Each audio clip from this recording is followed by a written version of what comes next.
여러분, 혹시 밤에 잠 못 이루며 이런 생각 해보신 적 있으신가요? 내가 잘못 키운 걸까? 내가 더 잘했어야 했나? 자식이 지금 힘들어하는 게 다 내 탓 같아서 마음이 아픕니다. 자식 문제로 마음이 편한 시니어는 거의 없습니다. 자식이 잘 되면 다행이지만 잘 안 풀리면 어떻게 됩니까? 모든 책임을 부모가 짊어집니다. 내 탓입니다. 내가 부족해서입니다. 내가 더 해줬어야 했는데 하는 자책이 밀려옵니다. 밤마다 이런 생각을 합니다. 내가 더 잘했어야 했나? 내가 더 벌었어야 했나? 내가 더 사랑해줬어야 했나? 자식 걱정이 사랑인지 집착인지 헷갈립니다. 도와주는 게 맞는지 놔두는 게 맞는지 모르겠습니다. 오늘은 이 질문을 부처님의 가르침에서 함께 풀어보려고 합니다. 부처님은 자식의 인생까지 책임지라고 하지 않으셨습니다. 오히려 각자는 각자의 길을 가야 한다고 하셨습니다. 그럼 부모의 책임은 어디까지일까요? 자식 때문에 괴로운 이 마음을 어떻게 해야 할까요? 함께 생각해 보겠습니다. 먼저 부처님은 부모와 자식의 관계를 어떻게 보셨는지 알아보겠습니다. 불교에서 말하는 핵심은 업과 인연입니다. 업이라는 말 들어보셨죠?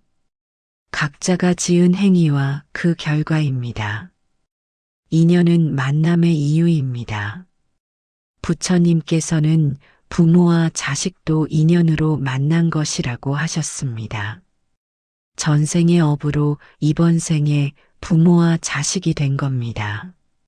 그럼 부모는 자식에게 어떤 존재일까요? 부처님은 말씀하셨습니다.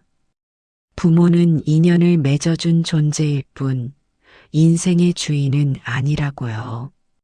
자식의 인생 주인은 자식 자신입니다. 부모가 아닙니다. 각자는 각자의 업을 지고 태어납니다. 부모의 업이 있고 자식의 업이 있습니다. 아무리 사랑해도 대신 겪어줄 수 없는 길이 있습니다.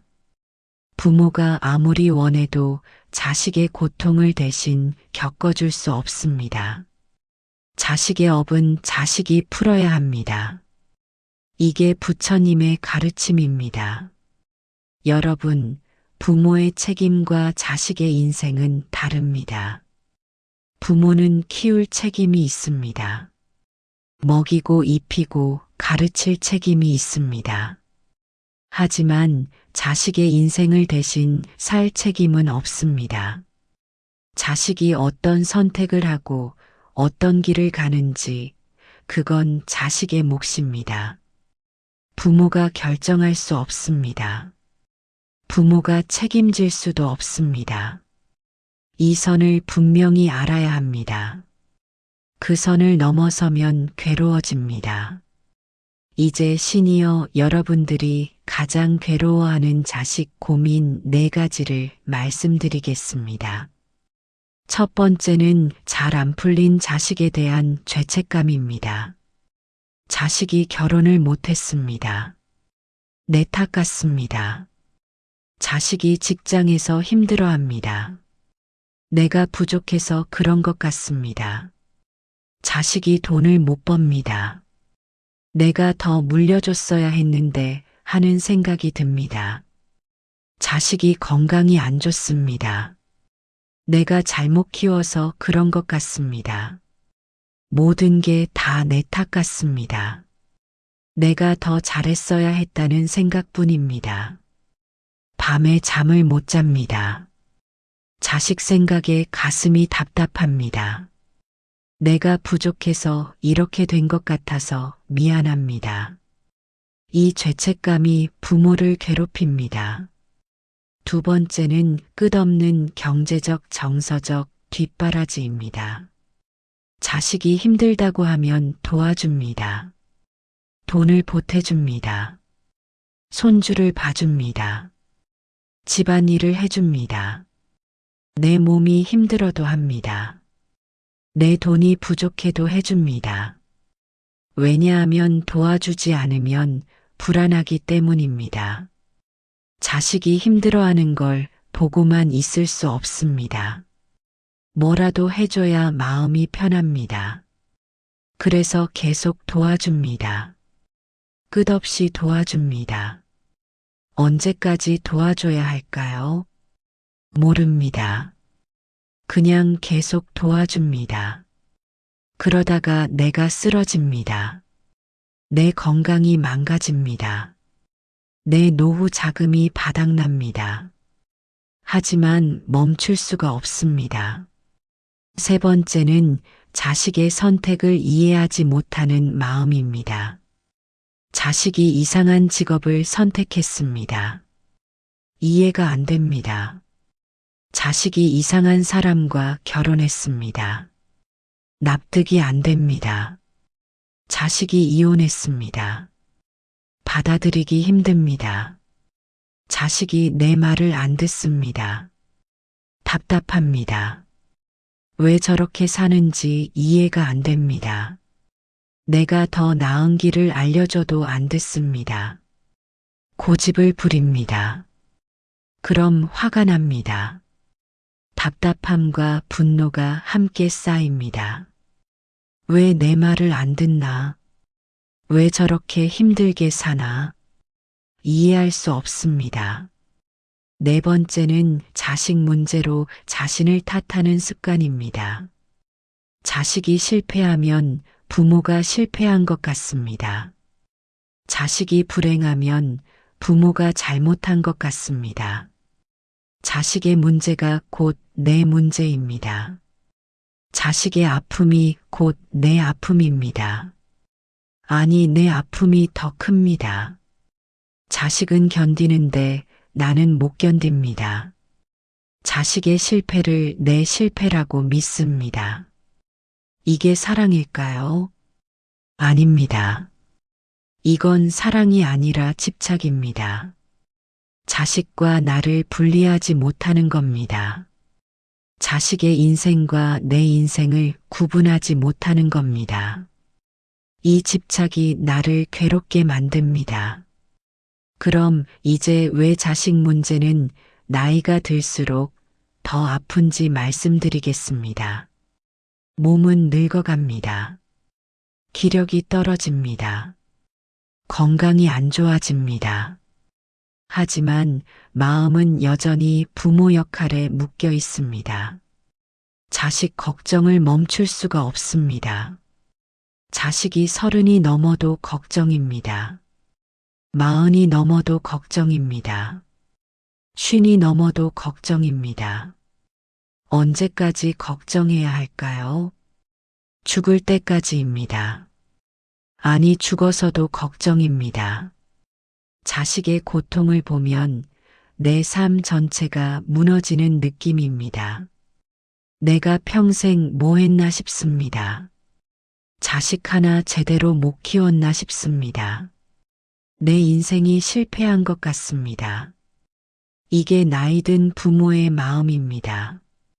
하지만 부처님은 분명히 말씀하셨습니다.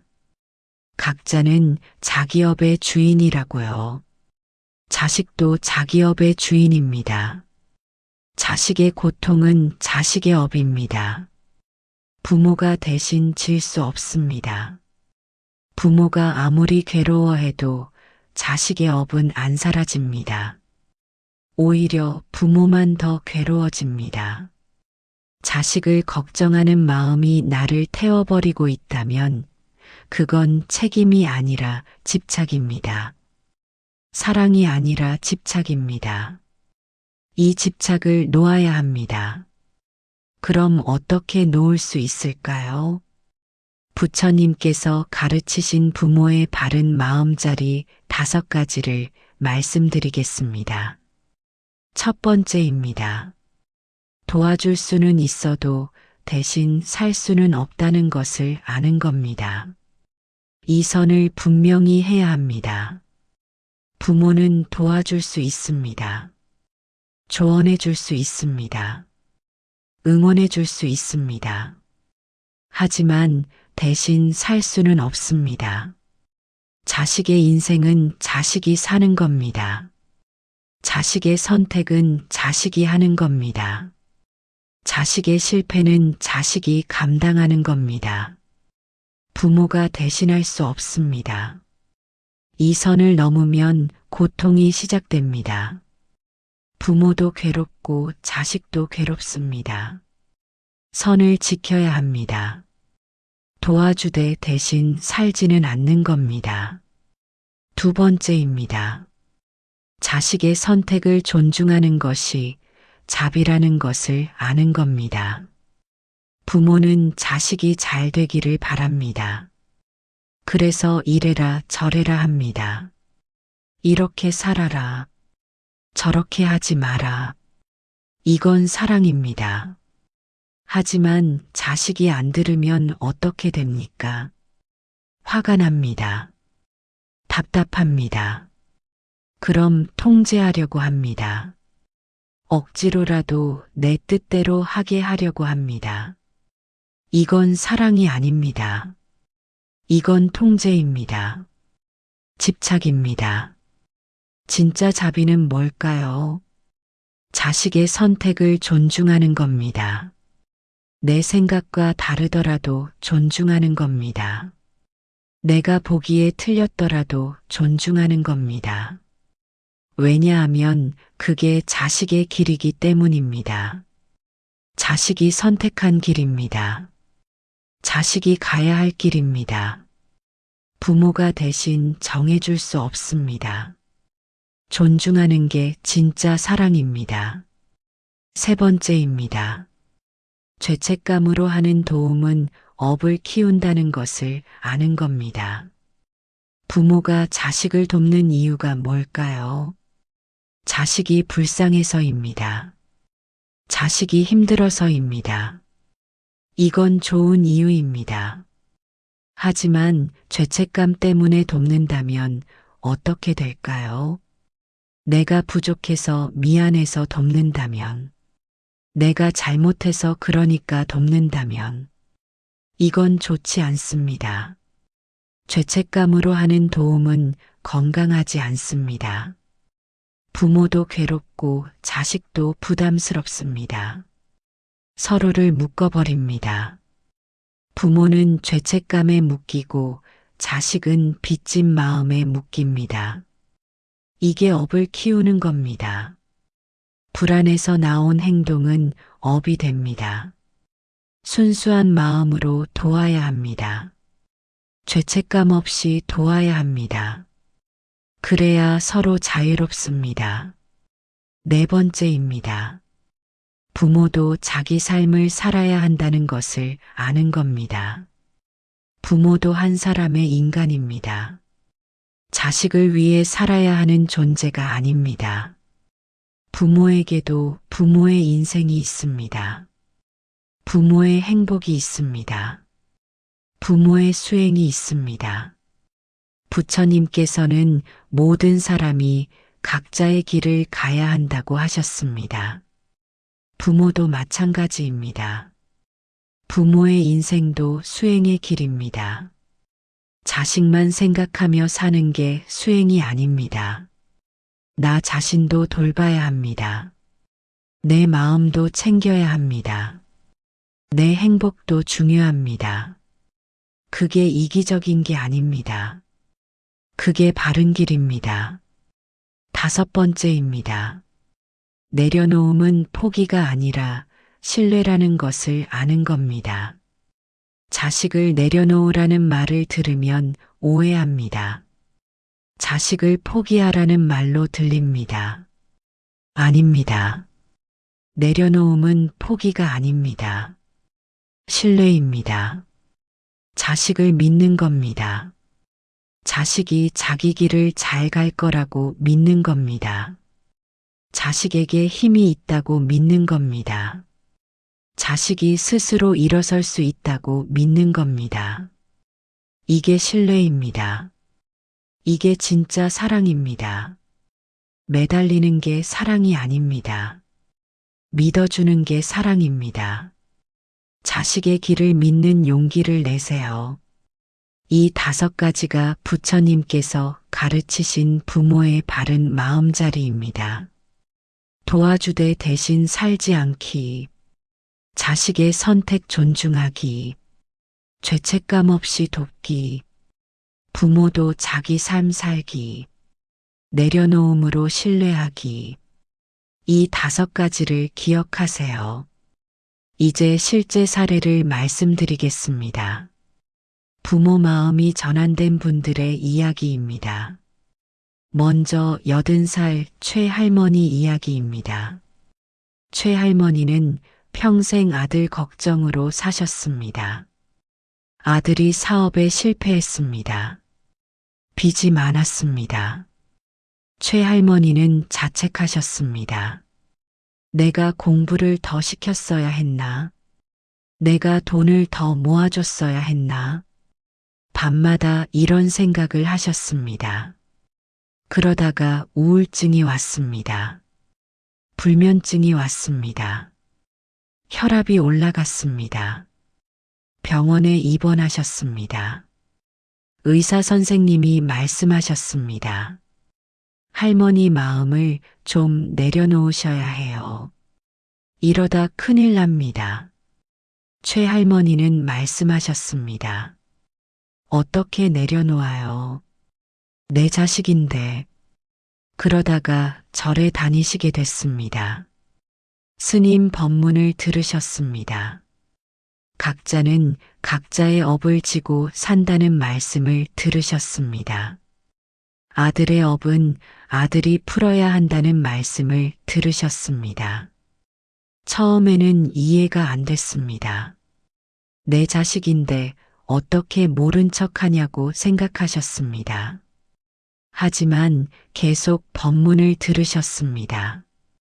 계속 공부하셨습니다. 그러다가 깨달으셨습니다. 아, 내가 아들을 사랑한 게 아니라 집착했구나. 내가 아들을 돕는 게 아니라 내 불안을 달래려고 한 거구나. 아들의 인생은 아들 것이구나. 나는 나대로 살아야 하는구나. 이걸 깨달으시고 나서 조금씩 변하셨습니다.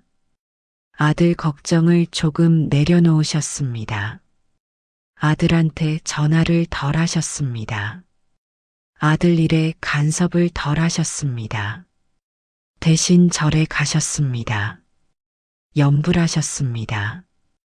봉사활동 하셨습니다. 자기 삶을 사셨습니다. 그러자 신기한 일이 일어났습니다. 건강이 좋아지셨습니다. 잠이 오기 시작했습니다. 마음이 편해지셨습니다. 그리고 더 신기한 일이 있었습니다. 아들과의 관계가 좋아졌습니다. 예전에는 전화하면 아들이 짜증을 냈습니다. 엄마 또 왜 그래요? 저 알아서 할게요. 이랬습니다. 하지만 이제는 아들이 먼저 전화합니다. 엄마 잘 지내세요. 보고 싶어요. 이럽니다. 최할머니는 말씀하십니다. 진작 내려놓을 걸. 붙잡고 있을 때는 아들도 나도 힘들었는데 놓아주니까 오히려 가까워지네. 또 다른 사례입니다. 70살 박씨 부부 이야기입니다. 박씨 부부는 딸 문제로 부부 싸움을 많이 하셨습니다. 딸이 이혼했습니다. 박씨 아버지는 딸을 탓했습니다. 내가 잘못해서 그렇지. 박씨 어머니는 딸을 감쌌습니다. 우리 딸은 잘못 없어. 남편이 나쁜 거야. 부부가 매일 싸웠습니다. 딸 때문에 관계가 나빠졌습니다. 딸도 힘들었습니다. 부모가 자기 때문에 싸우니까 죄책감이 들었습니다. 다들 힘들었습니다. 그러다가 박 씨 부부가 상담을 받으셨습니다. 상담 선생님이 말씀하셨습니다. 딸의 인생은 딸 것입니다. 부모가 개입할 문제가 아닙니다. 딸을 믿고 내려놓으세요. 박 씨 부부는 처음에는 못하셨습니다. 어떻게 내 자식을 모른 척 하냐고 하셨습니다. 하지만 상담을 계속 받으셨습니다. 그러면서 조금씩 깨달으셨습니다. 우리가 딸을 도우려고 한 게 아니라 우리 불안을 해소하려고 한 거구나. 우리가 딸을 사랑한 게 아니라 우리 체면을 지키려고 한 거구나. 딸의 선택을 존중하지 않고 우리 뜻대로 하게 하려고 한 거구나. 이걸 깨닫고 나서 바뀌셨습니다. 딸한테 말씀하셨습니다. 내 인생은 내가 알아서 해. 우리는 믿는다. 딸이 놀랐습니다. 그리고 울었습니다. 고맙다고 했습니다. 이제야 숨통이 트이는 것 같다고 했습니다. 박 씨 부부도 편해지셨습니다. 부부 싸움이 없어졌습니다. 오히려 서로 의지하게 됐습니다.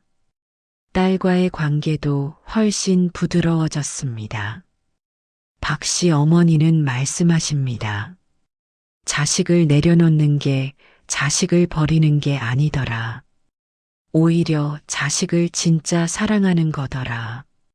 이 두 사례의 공통점이 뭘까요? 내 인생은 내가 살아야 한다는 깨달음입니다. 자식을 내려놓자 오히려 관계가 부드러워졌다는 겁니다. 붙잡고 있을 때는 서로 힘들었습니다. 놓아주니까 서로 편해졌습니다. 놓아주니까 오히려 가까워졌습니다. 이게 부처님의 가르침입니다. 이제 마무리하겠습니다. 부처님께서 부모에게 남기신 말씀이 있습니다. 인연은 맺어줄 수 있어도 길은 대신 갈 수 없다는 말씀입니다. 부모와 자식은 인연으로 만났습니다. 전생의 업으로 이번 생에 부모와 자식이 됐습니다. 그 인연은 소중합니다. 감사한 일입니다. 하지만 각자의 길은 각자 가야 합니다. 부모의 길이 있고 자식의 길이 있습니다. 서로 대신 갈 수 없습니다. 오늘 스스로에게 이 질문을 던져보세요. 나는 지금 사랑하고 있는가, 매달리고 있는가? 이 괴로움이 정말 자식을 위한 것인가? 내 불안 때문인가? 솔직하게 답해 보세요. 만약 매달리고 있다면 놓으세요. 만약 내 불안 때문이라면 내려놓으세요. 그게 자식을 위하는 길입니다. 그게 나를 위하는 길입니다. 부모의 사랑은 짐이 아니라 등불이어야 합니다. 자식의 앞길을 환하게 비춰주는 등불이어야 합니다. 자식을 짓누르는 짐이 되어서는 안 됩니다. 자식의 인생을 대신 살지 않아도 괜찮습니다. 자식은 자기 힘으로 일어설 수 있습니다. 자식을 믿으세요. 자식의 힘을 믿으세요. 그리고 이제는 여러분 자신의 마음도 조금은 편히 쉬게 해주시길 바랍니다. 평생 자식 걱정하느라 수고하셨습니다. 이제는 여러분 자신을 돌볼 시간입니다. 여러분 자신의 행복을 생각할 시간입니다. 자식 걱정 내려놓고 여러분 자신의 삶을 사세요. 그게 부처님께서 원하시는 삶입니다. 이 영상이 도움이 되었다면 구독과 좋아요 부탁드립니다. 여러분의 작은 관심이 더 좋은 콘텐츠를 만드는데 큰 힘이 됩니다. 부처님의 지혜가 여러분의 삶을 밝히는 등불이 되기를 기원합니다. 오늘 하루도 평안하시고 내일도 건강하시길 바랍니다. 나무 아미타불 관세음보살. 여러분, 왜 우리는 자식 걱정을 멈출 수가 없을까요? 첫째는 우리가 받은 교육 때문입니다. 부모는 자식을 위해 희생해야 한다고 배웠습니다. 둘째는 부모로서의 정체성 때문입니다. 평생을 부모로 살았는데 자식이 다 크면 나는 누구일까요? 셋째는 외로움 때문입니다. 자식이 유일한 연결고리입니다. 넷째는 불안 때문입니다. 가만히 있으면 안 될 것 같습니다. 다섯째는 죄책감 때문입니다. 과거에 잘못한 걸 지금이라도 보상하려고 합니다. 그럼 어떻게 바꿀 수 있을까요? 첫째, 자식과 나를 분리하는 연습을 하세요. 자식의 문제는 자식의 문제입니다. 내 문제가 아닙니다. 둘째, 내 감정을 알아차리세요. 자식 걱정일까요? 내 불안일까요? 솔직하게 들여다보세요. 셋째, 자식에게 솔직하게 말하세요. 그동안 미안했다. 이제는 너를 믿고 놓아주고 싶다. 넷째, 부모로서의 역할을 재정의하세요. 평생 희생하는 존재가 아니라 자식을 응원하는 존재로. 다섯째, 나 자신을 위한 시간을 가지세요. 나도 행복할 권리가 있습니다. 여섯째, 자식의 성공을 재정의하세요. 진짜 성공은 자식이 행복한 겁니다. 일곱째, 감사하는 마음을 가지세요. 자식이 살아있고 숨 쉬고 있으면 감사한 일입니다. 여덟째, 부처님 가르침을 공부하세요. 아홉째, 같은 처지의 사람들과 이야기를 나누세요. 열째, 인내심을 가지세요. 평생 습관을 하루아침에 바꿀 수는 없습니다. 마지막으로 한 가지 더 말씀드리고 싶습니다. 자식을 내려놓는 게 자식을 사랑하지 않는 게 아니냐고 걱정하시는 분들이 계실 겁니다. 자식한테 무관심한 거 아니냐고 걱정하실 겁니다. 아닙니다. 절대 아닙니다. 오히려 반대입니다. 진짜 사랑은 내려놓는 겁니다. 집착하지 않는 겁니다. 통제하지 않는 겁니다. 자식을 있는 그대로 받아들이는 겁니다. 자식의 선택을 존중하는 겁니다. 자식을 믿어주는 겁니다. 이게 진짜 사랑입니다. 매달리는 건 사랑이 아닙니다. 집착입니다. 불안입니다. 진짜 사랑은 자유를 주는 겁니다. 날개를 달아주는 겁니다. 마음껏 날 수 있게 해주는 겁니다. 떨어질까봐 붙잡고 있으면 자식은 날 수 없습니다. 놓아줘야 납니다. 믿어줘야 날아오릅니다. 그러니 걱정하지 마세요. 내려놓는 게 사랑입니다. 부처님께서도 그렇게 가르치셨습니다. 집착을 놓으라고, 자유를 주라고, 그게 진짜 자비라고. 여러분, 오늘 이 말씀 꼭 기억하세요. 자식의 인생은 자식 것입니다. 부모가 대신 살 수 없습니다. 부모가 책임질 수도 없습니다. 각자는 각자의 업을 짊어지고 갑니다. 부모도 자식도 마찬가지입니다. 자식을 사랑하되 집착하지 마세요. 자식을 돕되 대신 살지 마세요. 자식을 걱정하되 내 삶을 버리지 마세요. 자식을 응원하되 통제하지 마세요. 자식을 믿으세요. 자식에게 힘이 있습니다. 자식은 스스로 일어설 수 있습니다. 부모가 다 해주지 않아도 됩니다. 오히려 부모가 놓아줘야 자식이 큽니다. 부모가 믿어줘야 자식이 강해집니다. 이제 자식 걱정 내려놓으세요. 여러분 자신의 삶을 사세요. 여러분도 행복할 권리가 있습니다. 여러분도 평화로울 권리가 있습니다. 평생 자식 위해 희생하셨습니다. 이제는 여러분을 위해 사세요. 그게 부처님께서 원하시는 삶입니다. 그게 진짜 부모의 사랑입니다. 부처님의 가르침이 여러분의 마음을 편안하게 해주기를 기원합니다. 나무아미타불 관세음보살